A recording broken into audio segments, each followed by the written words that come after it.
Shetmes. It's a long-tailed tit, but it's not actually a tit. It's not in that family. Hi, I'm Ian Henshaw. I work at the Swedish Bird Ringing Centre at the Natural History Museum in Stockholm. Unfortunately, we can't do anything about aging these.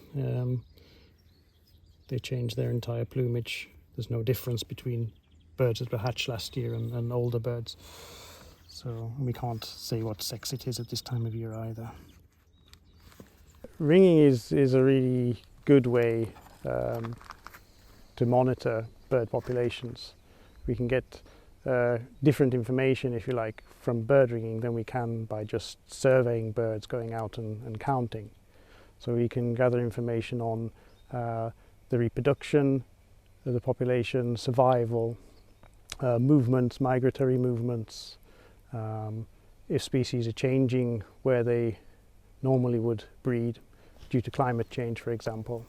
And we can keep with breeding birds, we can keep a sort of check on how it's going for the Swedish bird fauna.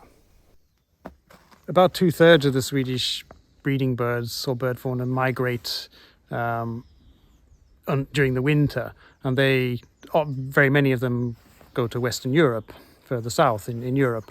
But we do have about 40 species which overwinter in Africa, and a further 12 or so which winter in Asia.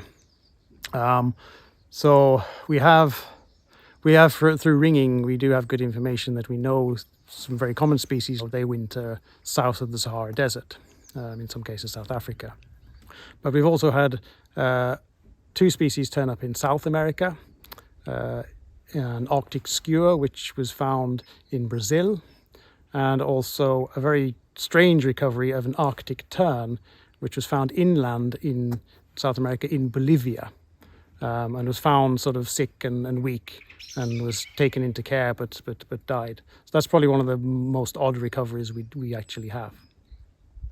And we do have very many long distance recoveries as well. Arctic terns, for example, which sort of fly to the Southern Ocean and spend the winter down there. We have some recoveries of birds towards that sort of down towards Australia, New Zealand and so on.